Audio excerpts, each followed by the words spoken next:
Welcome to WOW, the Woman of the Week podcast from Pharma Voice. This episode was made possible by a generous sponsorship from IQVIA. For more information, visit IQVIA.com.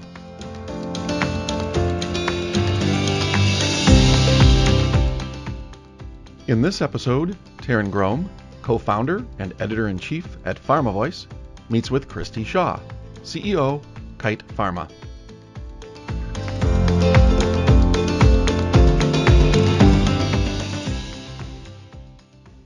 Christi, welcome to the WOW podcast program. Hi, thank you very much for having me. It's so great to connect with you again. It's been a while and a lot has changed for you. Congratulations on being named CEO of Kite Pharma. This has to have been very exciting and fulfilling. Tell me a little bit about your time so far at the company. Well, Taryn, it's been extremely meaningful, I have to say. August actually marks my 2 years at Kite, and in this time, we've already established Kite as a CAR T franchise with 2 CAR T cell therapies approved in 3 different forms of non-Hodgkin's lymphoma. In addition, the people here at Kite are just amazing. They're so inspiring, passionate about patients, and just, very courageous. Personally, I have to say, living in Santa Monica had a lot of perks with the weather, and during COVID, our family being able to get outdoors no matter what the season. My son, who is from Jersey and recently the Midwest, is surfing. I never thought I'd see that in my life, so we're very, very grateful. That's quite the culture change going from the East Coast to the Santa Monica surf, huh? Yes, it is. Well, good for you, and I'm glad that it's working out well for you. In 2 years, if you had asked me, I would have said, "Oh, it was just recently," but I always forget about that pandemic year in between, where it feels like everything happened and nothing happened at the same time. I know you are so passionate about bringing new cancer treatments to the market. Before we get into the great science happening at Kite, would you be so kind to share your personal story as to why you are so driven to move the needle? Sure, Taryn. For me, a lot of people know about my sister, but it's actually both my mother and my sister that I lost to cancer. When my sister was younger, she actually helped my mother, who passed away in 1996 and was in hospice in our home. My sister cared for her, even though she had 2 young children. And so for me, 20 years into my career, it became my time to really help my sister really work through what she was dealing with and multiple myeloma. I was so fortunate to be able to care for her because I know so many people aren't able to make that decision, either financially or for other reasons. So to be able to do that was just priceless, and I'm very grateful. And that's why I want to do what I do today, is to try to help other people help their loved ones live longer and a better quality of life. Well, it's very admirable. And, it wouldn't be an understatement to make the note that when you stepped away, it caused quite a ripple out there. And people said, wow, because you walked away from a big job at a big company to do what you thought was the right thing to do. And, and to give something and to do that so unselfishly is quite amazing. So kudos to you. And I am so sorry again about the loss of your sister. And I know how hard that was. It's got to keep driving you, though, everything that you've learned a lot over the last 2 decades about cancer. So let's talk about the great science that's happening at Kite. As you noted before, Kite is the first company with 2 approved CAR T therapies. So what is it about these cell therapies and the promise that they hold for cancer patients that so enthralls you? Well, it's just quite remarkable.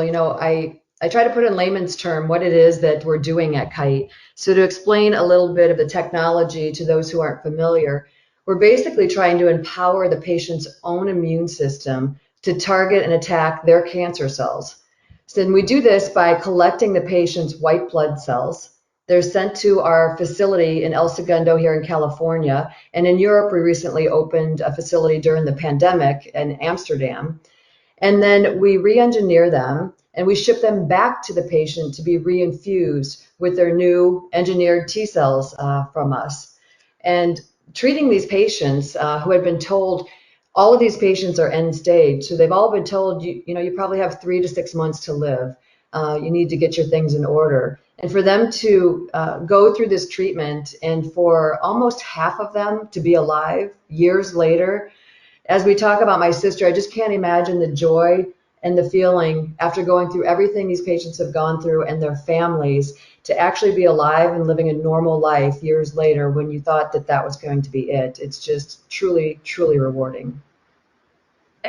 Yes, it must be truly rewarding. And it's so good to hear that when we talk about cancer and the big C, that we're adding another C to it, and that's curative, which is an amazing place to be right now, because we never thought, who would have thought this would have been the case 20 years ago, that science would have evolved so quickly, right?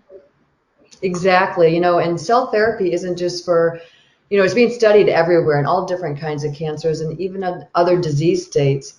For us, we still have multiple studies that are underway in addition to the 3 approved non-Hodgkin lymphoma indications. We are still looking at things like the most important thing we're working on is earlier lines of therapy. Because if we can help patients actually get this potentially life-saving therapy earlier, healthcare costs a lot would go down. So you're not dealing with these medications that you have to take for years or for months, and then the next one and months for the next one. If you can get curative therapy potentially earlier, you save a lot of money and you save a lot of heartache for that patient and for their loved ones. And so we're actually moving this.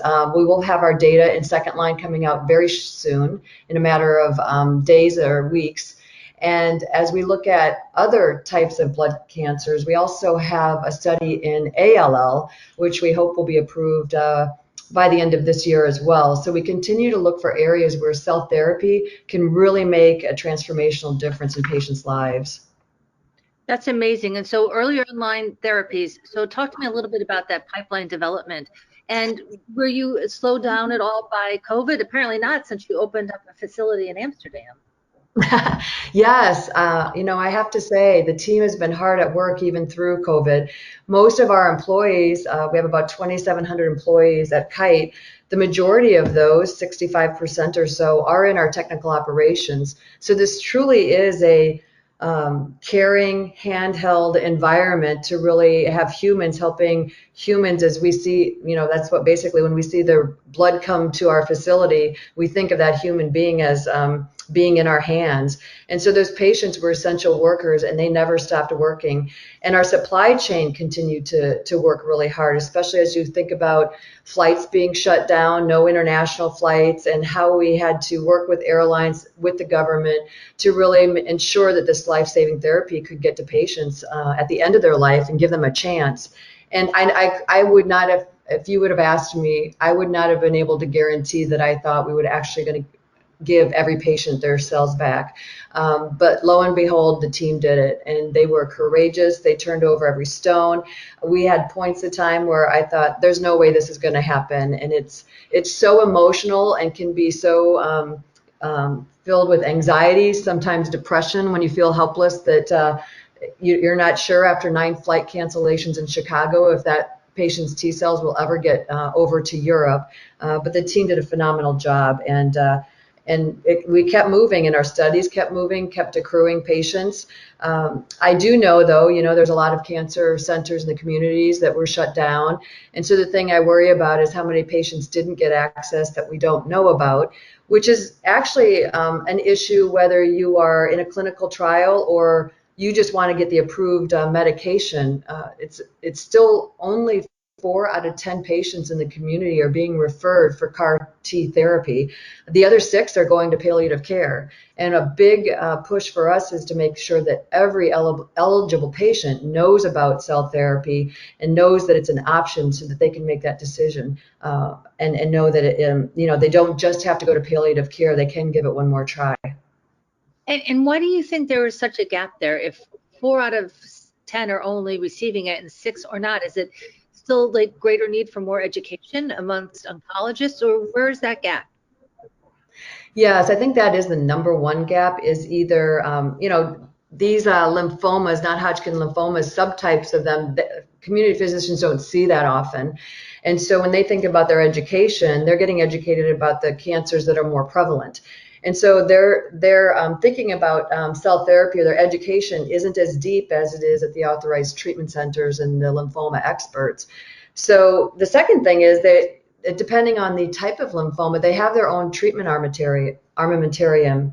They have, for example, in diffuse large B-cell lymphoma, there are many approved products in the second, third line that they use before the patient gets to the end-of-life therapy. Unfortunately, some of those patients are gone by the time they get, before they get the chance to be referred. And so being able to talk to physicians about using cell therapy earlier, and then if it doesn't work in those other half patients, then you can go cycle through the other kinds of therapies. But I think that will be a big change for patients. The other thing is reimbursement. The first year of launch, Medicare wasn't reimbursing even the cost of the medication, let alone managing the patient in the hospital, and the cost of maybe some of the management side effects, because they are severe adverse events that all patients that get cell therapy go through, not life-threatening, but very much life-impacting for a period of time. And so that the adverse events, I think, also give our community physicians pause to refer patients if they think they've already been through so many difficult therapies with other adverse events. So really helping them see that they're short term, and then if the patient responds, they actually live and they'll come back to your practice and visit you and keep getting checkups. That's the last piece, is making sure the community physicians know that their patient will come back to them and they won't lose that patient to another practice. Thank you so much. That really does shed some light on that. When you talked earlier about getting those T cells back to those patients and leaning in during those times during the pandemic where it was very tough, what were some of those skills that you had to, rely on to make sure that, the message from the top was clear and that the teams responded appropriately? And it sounds like they responded more than appropriately. It sounds like they responded heroically. That is exactly right. I think first and foremost, Kite employees have always been aligned to the Kite mission, which is focusing on the cure. They're all very well aware that every day they get up, it's to try and save patients' lives. And every single patient that gives us their T cells, we really have their life in our hands. And so it's taken extremely seriously. And not that others aren't, but many times in big pharma companies, the functions are very, apart from each other. In cell therapy, it's definitely a team sport. So our manufacturing or technical operations works hand in glove with our commercial people who are on the ground. And so that doesn't typically happen when you have small molecules or antibodies on the shelf that you can pull off the shelf and go through the normal process. Here, that person that's in the authorized treatment center, our employee, has to work with the technical operations people to make sure that once we have that chain of custody of the patient, that those cells get to and from appropriately, and we have somebody on the ground to make sure that happens inside the institution as well. So I think that team sport is a huge piece. So aligned on the mission, that makes it more of us aligned as a team. And I think giving them permission to make decisions not every decision has to come to such high levels, empowering them to say, you have the expertise. We are confident that we have confidence in you. And so that gives them courage. So if I summed it up, I'd say focused on a mission, it's a team effort. So giving them the opportunity to show their courage, we have confidence in you, and collaboration is the way that we do that with very high integrity, with always having high quality standards. Fantastic. Thank you so much for sharing that. Throughout your career, you've held several C-suite positions. How does your current role as CEO differ from your role as U.S. president of Novartis? Right now, you have a company that's about 2,500 people, and that might have been just one division you oversaw at Novartis. But did you have to shift a little bit in your thinking? So, it's interesting. I was talking to Dan O'Day, the CEO of Gilead, and after being here my first year, and I was reminiscing about the fact that I had, multiple different disease states, thousands of more employees than I have now. But the point to me is being part of an organization that can, for the first time, possibly use the word curative is very meaningful. And I have the belief that as we drive cell therapy forward, that a patient's own body's immune system is going to be the best that we have to really treat cancer and to try to cure cancer. And so that was one piece, is if you're truly following your mission and your passion, it doesn't matter if this company's big or little, curing cancer, that's where you need to be. And from my heart and what's happened in my life and for what I want to do. But in saying that, the thing that was different day to day for me is, sometimes in big pharma, you're called a president, but you only run commercials. Sometimes you're called a president, like at Novartis, and you have from phase 2 through commercialization.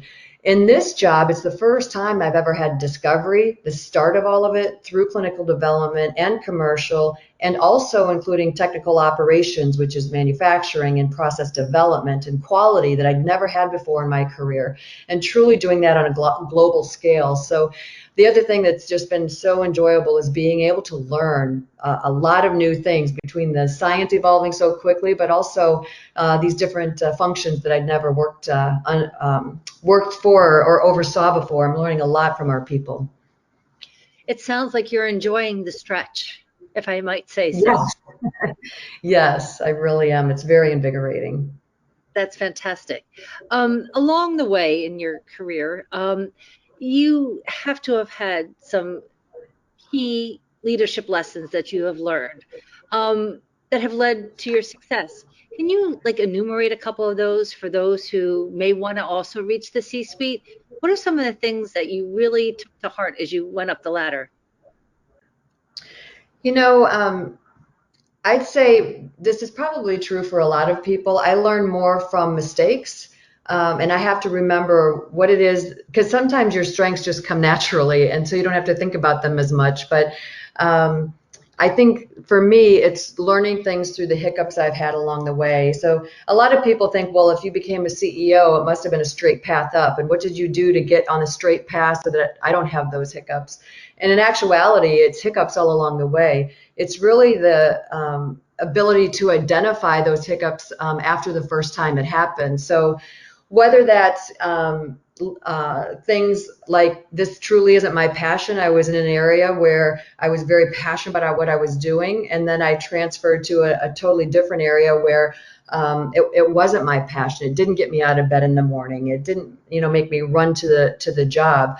Also, the people that you work with, whether it's your peers, your team, or your boss, really understanding if that's in alignment, and those change. So if you have a boss you're in alignment with and another one comes in, is that still in alignment? That is something that's so important as to whether we like our jobs day to day, is to whether we can work together as a team. I think that's so critical, and not taking it to heart. People hear me say this. My dad always said, taught me to be humble. Don't let success go to your head.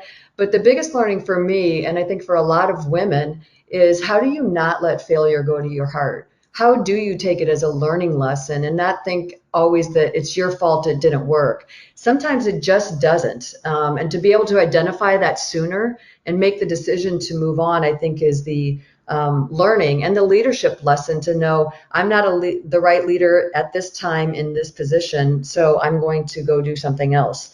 And I think managing your own career and not expecting or waiting for other people to approve of you that you're good enough to do what you want to do, but to seek out for yourself what you're good at, and others would see that value as well. That was awesome. And I love that, not take it to heart. And because I think you're right. I think women have a tendency of not shouting from the rooftops when they're successful, but boy, they will go into a dark place if they aren't. And we need to shed that, because we need to be responsible for our joy and for our successes, and not to be so hard on ourselves. Definitely. You've built some really successful teams, many of which were global. What are the qualities you look for in others when you're building out those teams? So, at these levels, what I've learned is if you've gotten to the interview at the executive levels, that you probably have the skills. And as you interview people over time, it's typically not the skills that set you apart as much. It's really about the person in terms of a few things. One is, I think, for me, are these people passionate about our mission and have the same patient-centric values? Because if they do, those are the people that will be driven internally, to bring the cures for patients versus being, having more emphasis on other things that sometimes you go through hiccups. And if it's about the mission, you can get through it together. But if it's about a title or if it's about, pay, any company can provide that at any time. And so it's really important to me that people are here for the mission, not just for themselves, which then leads to the team player aspect. I have found over time that the teams that can work best together, collaborate, talk to each other versus just the up and down with the boss and your team, but really work across the organization, cross-functionally, is a skill set that not everybody has or has yet learned. And I think that is so critical to an early success on a leadership team. If you can get a leadership team that all works together and is not me focused, it can be just incredible and powerful. And I think lastly, in doing that, people enjoy their work more. People are looking out for each other. We're looking towards the mission, where it's okay to point out flaws you see in each other's department because everybody realizes that you're doing it because it's of the mission, not because you're doing it to just be better than them. So I think all of that is really helpful. And there's nothing more than a team sport than what I've seen here in cell therapy. Nobody can do a job in their own function alone without another cross function helping them move things forward. I think that is so key, is to think about that cross functionality, because you're right. Oftentimes in pharma, everybody works in a silo, but in today's world, we really, as we've seen come out of COVID, we've seen the benefits of collaboration across the aisle, and look at the amazing things that can happen when people are open to that type of collaboration. So fantastic. Yes. Team sport, and a lot of it has to do with chemistry too. So once you get all the right players on the team, success is inevitable. So kudos to you. Christi, you are obviously a role model to many in the industry.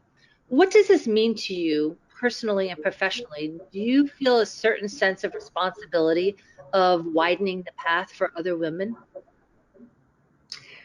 I certainly do. First of all, I'm so honored that people resonate with my story and, look to me as a role model. It's just incredibly humbling. And I do feel that commitment. I think when I left the industry to take care of my sister, I really didn't know if I was ever going to come back. I really kind of thought I wasn't going to. And then what happened was, it was really alarming to me when I left, the number of emails, LinkedIn reach outs that I received from people who were saddened that they never made the decision to take care of their loved one, or that they regretted not making that decision, or they regretted not spending more time with them. And I have to tell you that over the time, it became important to me to actually come back, because if I could show people that it's okay to take care of those that you love, you may not come back to the same job, but you will come back to a role, and it may be a better role. I mean, I never thought I was going to be CEO of Kite, but to show people it's okay to prioritize, not to prioritize work, prioritize your loved ones. Work will be here and you will find a job in the future. And to be able to do that, I think it shows that, being authentic is important. And as a leader, never taking caring out of the equation, especially for what we do in our industry. We need to care about people, care about patients, and do that first and foremost with the people that we love. I think that's so incredibly important. Yeah, I agree with you. And, right now we're at a point where we're seeing so many women leaving the workforce because of COVID, because of competing pressures, that I hope that it's true that they can come back and there will still be a role for them, because we're seeing reports that maybe that's not the case. So it's so important for women to keep their networks up, to keep engaged, even while they're managing all of other life's complexities and hardships. And Taryn, I think a piece of that, I'm with you. I think it was like 5 million women have left the workforce since COVID. And it's so alarming, as you said. And, the only thing that I would give for advice is quitting doesn't have to be the answer. I know a lot of times in our company, we've been able to basically tell people, do you need a leave of absence? Would you like a job that's not, that's a different job? Would you like to work part-time? And really making more accommodations in a way that fits their family life, but that they don't have to quit. You know, there's so many myriad, or what is it on your own with your family? You know, recommend to us what it is that we can help you with, because we want to help. You're a person and we have compassion, and you know, we don't want to lose you for the long term, but for the short term, let us help you get through what it is that you need to get through.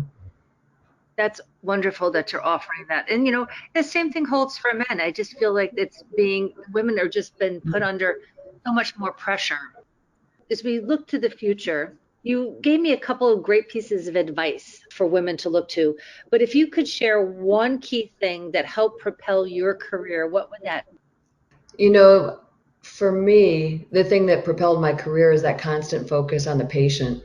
People ask me about my courage, and I think because of what I went through with my family and being a caretaker, you know, reemphasize that when you're trying to help a patient, there's no stopping you, because it looks like courage, but what it is it's trying to ensure the patients get what they need. These patients are suffering so much that speaking up, speaking out, and not thinking about what it means for yourself, but what it means for that patient, I think is always, for the majority of the time, helped me move forward and actually surprised me with some moves that were offered to me because of it, versus me trying to actually manage my career to the next level.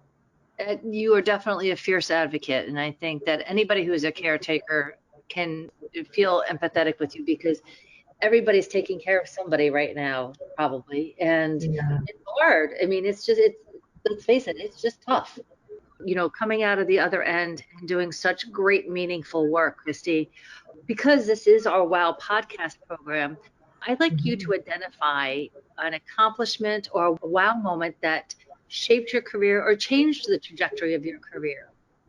So, Taryn, it is what I just told you about focusing on the patient, but it wasn't my entire career that I was as passionate and vocal as I am now, as I'm on the other side of my career, if you will, over the middle part of my career, in the last third, if you will.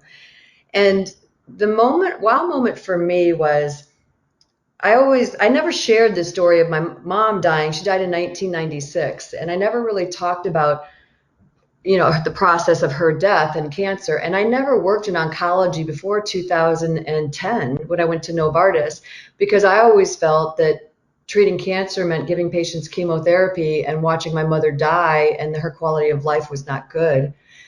But when I learned about Gleevec and where cancer was going, you know, I went to Novartis. I actually, for the very first time, told the intimate story of my mother who died of breast cancer.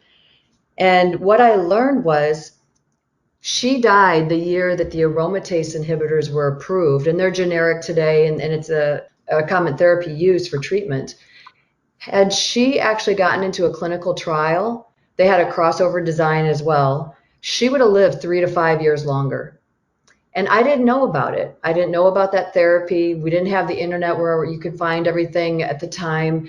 And knowing that has made me such a more vigorous and more passionate about patience and urgency and digging under every rock, because there is something somewhere that can help someone. And so sharing that story was a wow moment for me, because I didn't realize how impactful it would be to others. So I always thought, well, this is my life, you know, who cares about that? But so many people have so many stories, and they want to share them, and they want to tell them, or they need help and they want to learn from others who've gone before them, and what else can they do to help their loved ones. So that was my wow moment, of really being able to be vulnerable and sharing an intimate story like that helped others and really became my platform, even before my sister was diagnosed with her blood cancer. Christi, thank you so much for sharing that very personal, intimate story with our audience. And I want to thank you for all the great work you're doing and having such an impact on CAR T and pushing innovation to help patients out there that we don't even know about, as you said. So thank you. And I want to wish you continued great success And I look forward to seeing what's next coming from Kite under your leadership. Thank you for being part of our WOW podcast program. Thank you so much, Taryn. Thank you for listening to this episode of WOW, the Woman of the Week podcast. And thanks to IQVIA for making this episode possible. For more information, visit IQVIA.com. And don't forget to check out our other WOW episodes at pharmavoice.com/wow. This 2021 program is copyrighted by PharmaLinks, LLC.